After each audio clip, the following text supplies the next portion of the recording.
Hi, I'm Renee Richard, and today we're in New Orleans at St. Teresa of Avila, and we're going to be discussing a woman that was very well known in the city of New Orleans in the 1800s.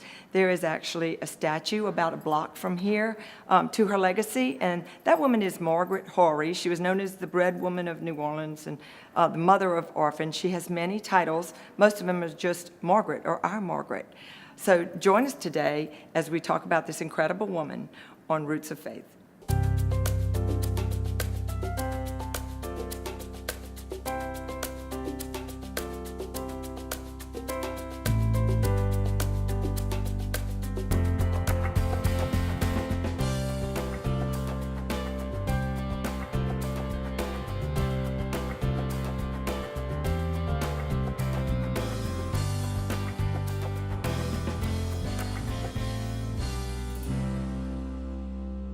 Welcome to the show. I have as my guest today Ann O'Brien. Ann is the administrator of a Facebook page on Margaret Haughery called Beloved Margaret Haughery of New Orleans. Got it. I couldn't repeat that. And it's amazing how much I learned with the Facebook page, besides finding you on it. My experience with Margaret Haughery, who is immortalized, I guess, in a way in this city, but the way I came to know Margaret, being from Baton Rouge, I had no idea who Margaret Haughery was. And when I went to work for the Archdiocese working on museum exhibits, one of the exhibits about 3 years ago was called Ordinary People, I don't know the name, Ordinary People, Extraordinary Lives, I believe was the name of the exhibit, at the Old Ursuline Convent. And one of the holy people that we included in it was Margaret Haughery. And when I got to work that day, and they're passing out all the materials, most of the girls in the room were from New Orleans, and they passed them out. And of course, I knew, St. Catherine Drexel and Mother Cabrini and Philomene Duchesne. Then they say, Margaret Haughery, okay, who is she? Well, the jaws dropped in the room. They looked at me like I was crazy. Well, that's Margaret. Like our Margaret, and Margaret for the orphans and the bread lady of New Orleans, and none of that meant anything to me. So that afternoon when we were leaving, I figured I was going to learn a lot about her. But when I was leaving to go home, instead of going the usual way home, I was with my boss. She takes a left, leaving the diocese office. And I said, where are we going? And she said, I'm going to show you. And we went about 2 blocks up, and she pulled up in front of the statue of Margaret Haughery, and she said, I want you to meet Margaret. And we got out, and so from there, I've just fallen in love with her story, with her, what she's done for the city of New Orleans, her religious convictions. So we're here today to let our audience know about Margaret. So I'm thrilled to find you, and thank you for being on the show. Thank you. So you were telling me right before we went on, you say the name Margaret New Orleans, and people instantly know. And I mean, no one other. You can't say Marie for Marie Laveau, but for her, it's a one-name thing. Tell us why that is. Well, that's really what she was known as all her life. It was the most amazing thing. If you look back at the historical newspaper accounts written about Margaret, and there are not many, and there's another reason for that, which I'll get into. But she's referred to as Margaret.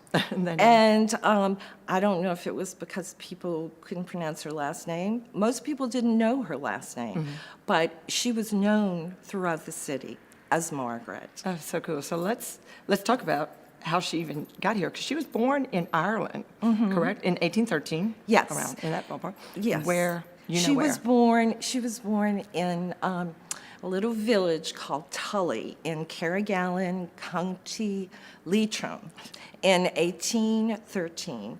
And she was one of 6 children, at least. We don't know if there were more. But her father was a farmer.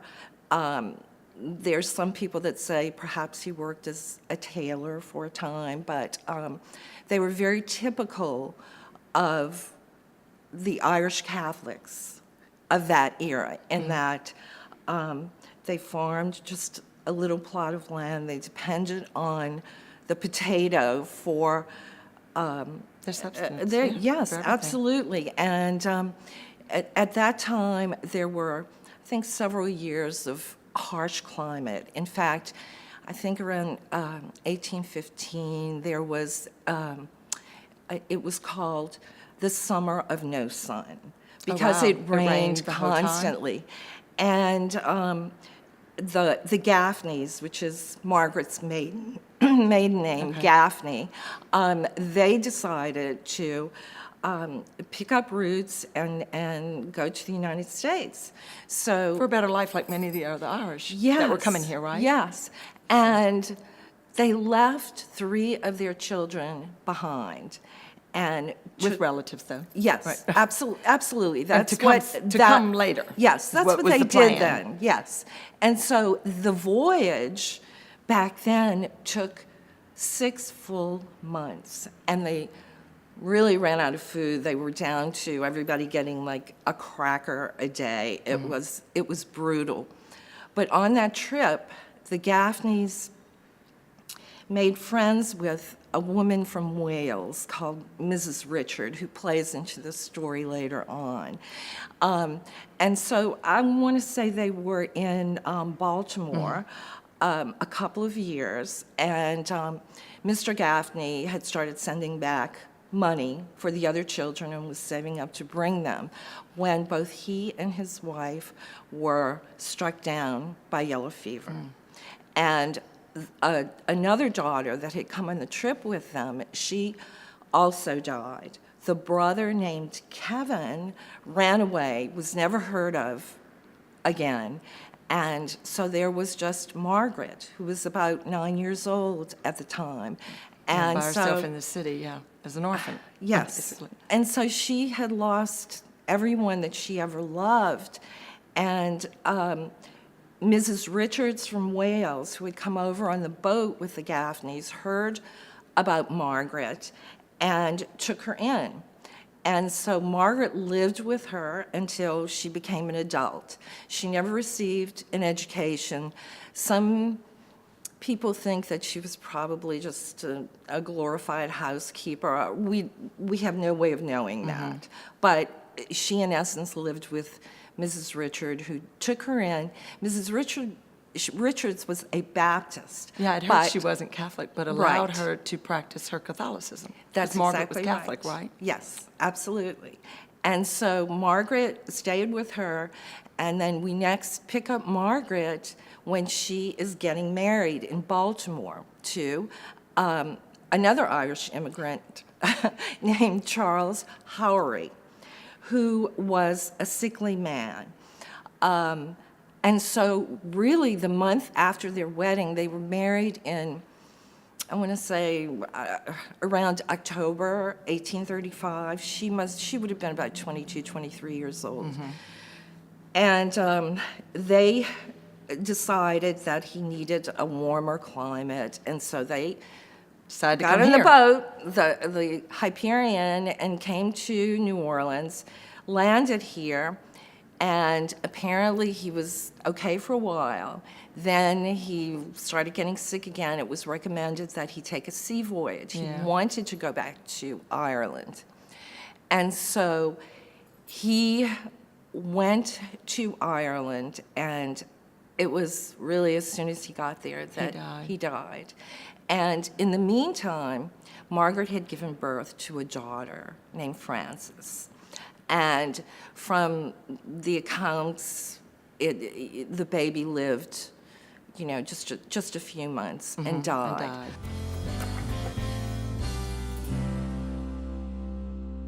And we were talking before, I mean, Margaret gets here, now here we go again. She's starting her life all over again. So I think that's her affiliation with the orphans that she's so well known for. But anyway, once she gets here, she befriends, she works, and then she befriends a nun, right? Yes. And that's where her story kind of begins here. So tell us a little bit about, her relationship with Sister Regis and coming and Sure. what happens then. After she became a widow, she had to go out and earn a living. And for an Irish immigrant back then, There weren't a whole lot of opportunities. there wasn't much. So she became a laundress at the old St. Charles Hotel. And there's a story, we don't know if it's true or not, think I heard that this she story. could, she would be washing or ironing clothes, and from her window, she could see orphans Or walking children by. playing, playing in the yard or something nearby, or Right. something like that. But And so, in my research, I thought this could only be the orphans from the Poydras Orphan Asylum. And at that time, the Sisters of Charity had taken over what you would call today the management contract for the Poydras Orphan Asylum, which was a Protestant entity. And they had managed that for several years. There was a change in the nuns, and Sister Regis Barrett, who was born in Cuba, but she was of Irish heritage, she came over to run the Poydras Orphan Asylum.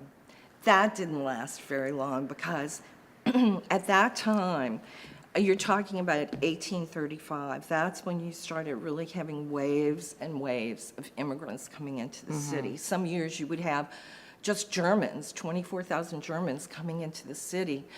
There was a huge influx, so there was a lot of anti-immigrant sentiment at that time, and it was part of this nativist movement, and it was anti-immigrant, but just as much anti-Catholic.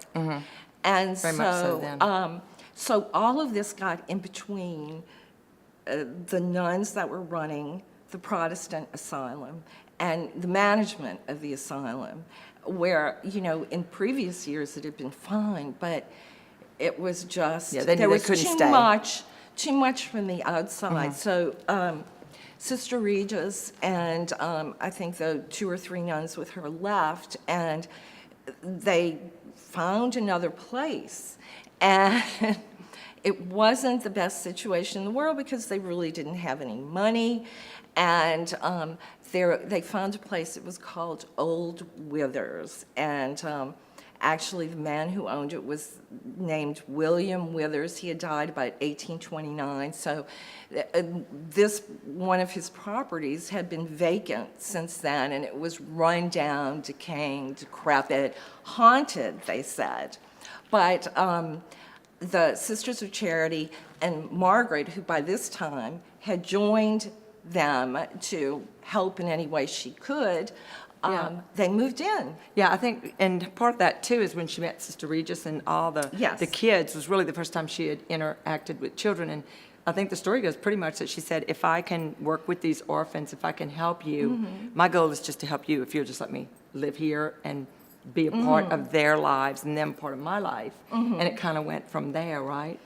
Like, I mean, she would, even from that point on in that house too, like she liked to take the children with her, even like to the French market to get leftover vegetables. It was like whatever Margaret wanted, Margaret got. Like she would tell Sister Regis, I believe, correct me if I'm wrong, but they didn't have enough food. And so Margaret would say, well, then we just need to get food. And Sister Regis would say, we can't just go get food. But Margaret would find a way. And basically that's how it went from finding food to getting cattle, right? That's correct. Children needed milk.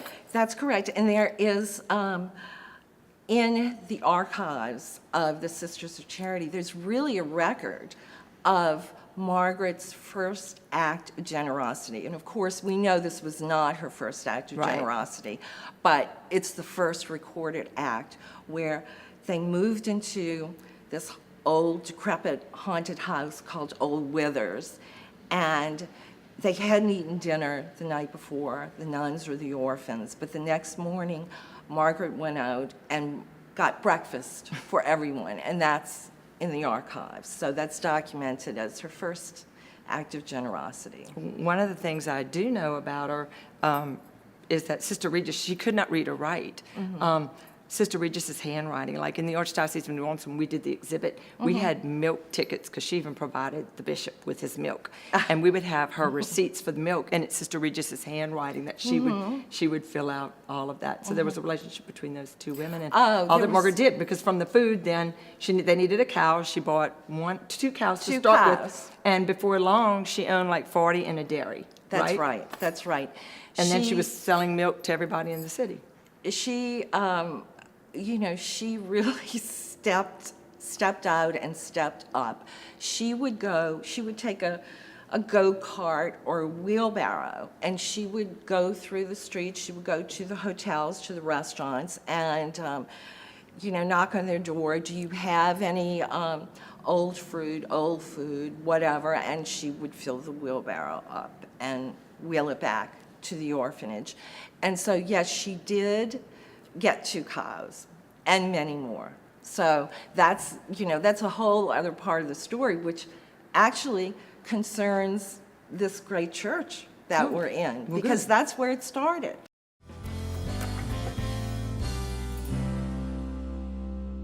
Yes, so we were talking a while ago about the connection, because that's why we're here, is the connection to Margaret, to this wonderful church. So tell us about St. Teresa. This is just a beautiful church. It's called St. Teresa of Avila. And this was actually part of a bequest by 2 families. And part of their bequest was that it was for the land, but there was a caveat. You could build an orphanage, but you also had to build a chapel attached to it, or, close to it. And so this was, handed to Sister Regis and Margaret by default. And, Margaret's feeling was, I'll find a way to pay for it. That's just how she was. And so they built the orphanage, and they built the chapel and the church, whichever way you want to call it. And it became known as the Catholic Female Orphan Asylum, or the Camp Street Orphan Asylum. And they took in females ages a newborn to about 12 or 13 years old. And when you look at it, as soon as they opened, they had 220 orphans. Right. And they maybe had, I want to say, 6 sisters there, and Margaret. They had no servants for all of those children. You just wonder how they did it. But they had periodic inspections, and the authorities that inspected them said, this is unbelievable. The children are healthy. The facilities are clean. They even had a building that was attached to the orphanage where they gave free education, and depending on what year it was, to between 300 and 500 children in New Orleans. Goodness. This small number of sisters with Margaret. And so it was that time that Margaret started with the 2 cows, because the orphanage needed milk. And that grew and that grew. And so, just a few years after they opened the asylum, she already had between 16 and 18 cows. This was 1850 we're talking about. And they were always getting out. There was always ads in the paper saying, lost, or, lost cows. And they all had people would know that they were the cows of the asylum, because they would have FOA tattooed. Female Orphan Asylum on them. Yes. Their brand. And then the people, they were, essentially running a small dairy there. And so the people in the neighborhood were like, oh no, this is not good. So they petitioned to have the dairy moved.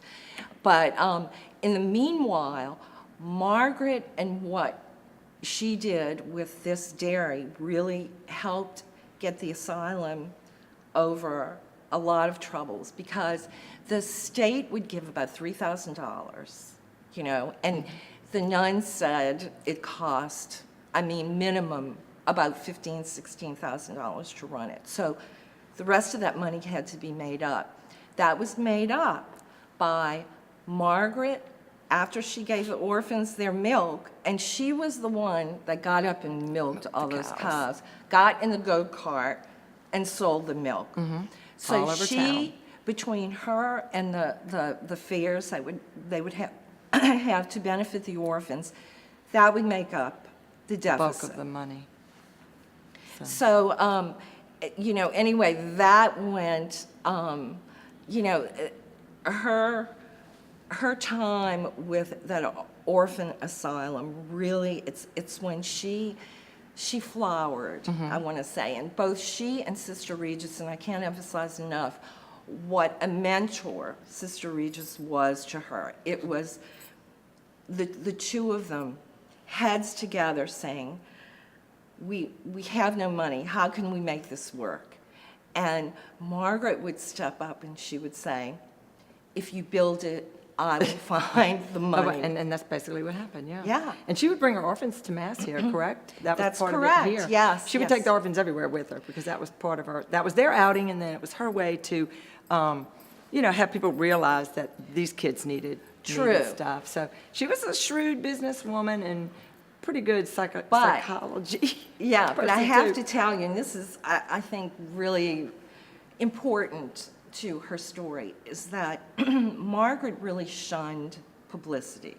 She did. People that she helped, and they are legions, everyone she told, do not tell anybody about this, Yeah. please. And so nobody talked. And it wasn't until her death that they people felt, realized, they whoa. felt free to tell her story. And so that's why you don't read a lot about her in the historical newspapers. But after she died, her story went all over the world. Went everywhere, yeah. And following the bakery, you were talking about how private she was, too. One of the things is a loan that she made to a Mr. Dacan, who owned a bakery shop, and she lent him the money with, I guess, interest that if he didn't pay up, she acquired the building, which is what ended up happening.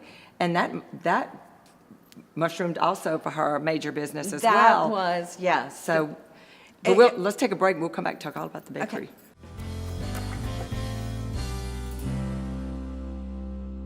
We took a break there before we started talking about the bakery, but it was on a loan to a Mr. Dacan, and she acquires this bakery, and there's quite a bit of information about the bakery. and what Yes, she did. the bakery plays a crucial role, not just in Margaret's life, but in the life of the entire city of New Orleans, and then later, the entire South. Really? So, yes.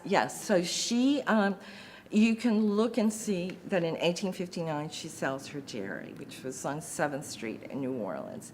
And she had acquired the bakery sometime before that, couldn't run two things. That bakery grew to a 3-story building. It became the first steam-operated bakery in the South. South, yeah. And Margaret, her bakery, she hired 40 men to run the bakery, made none of them managers, which is really interesting. And she also supplied the crackers, Yeah. for the ships. Imagine the Port of New Orleans, definitely the second largest, maybe still the first largest port, who knows. She supplied all the crackers that she even invented I was about to say, a way to package She them. found a way to package them. She was the first to do that, to where they could be Yes. shipped without Yes. breaking.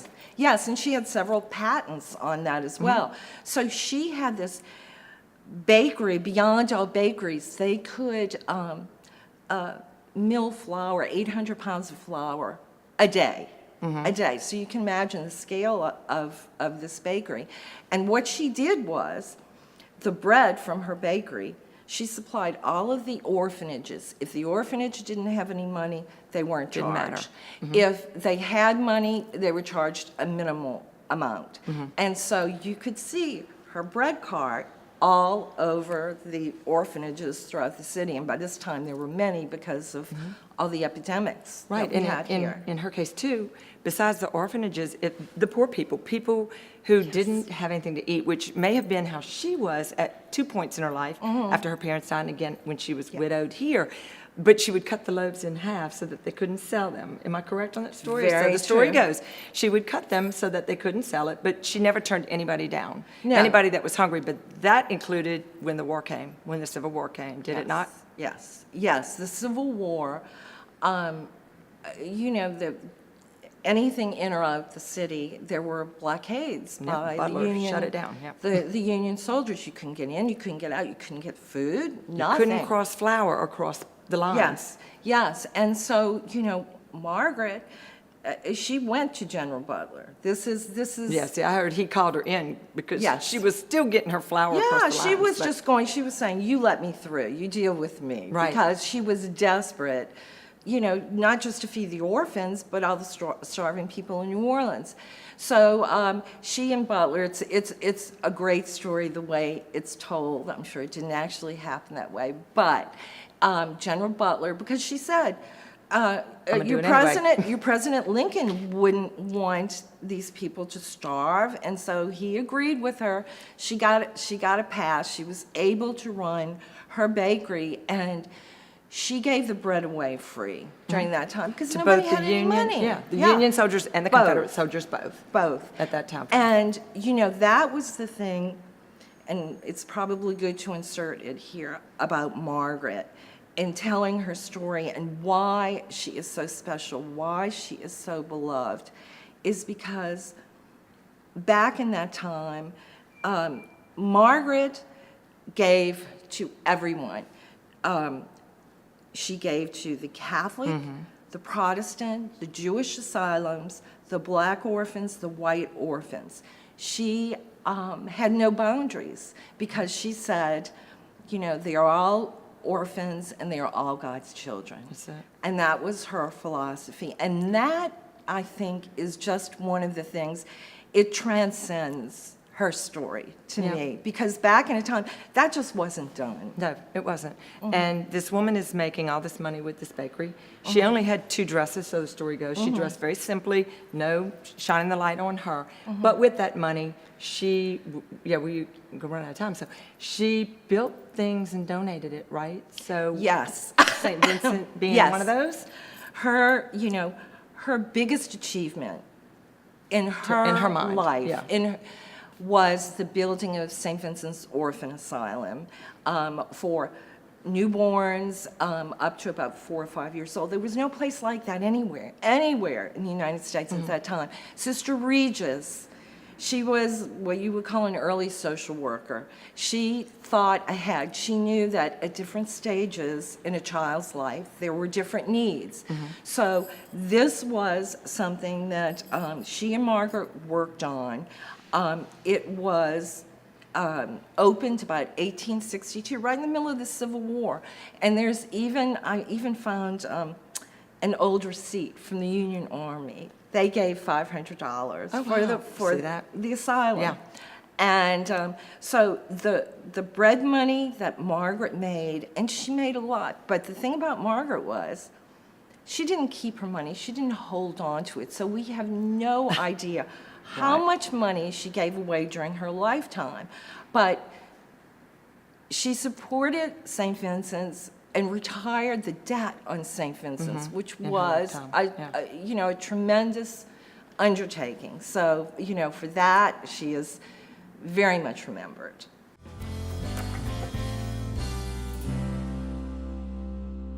We're sitting here, we're only to St. Vincent's on Margaret's life, and folks, we were out of time. So we're going to have a whole nother show about the rest of Margaret's life and what she's done for the city of New Orleans and, you know, this gracious, wonderful woman. So join us again for another episode of Roots of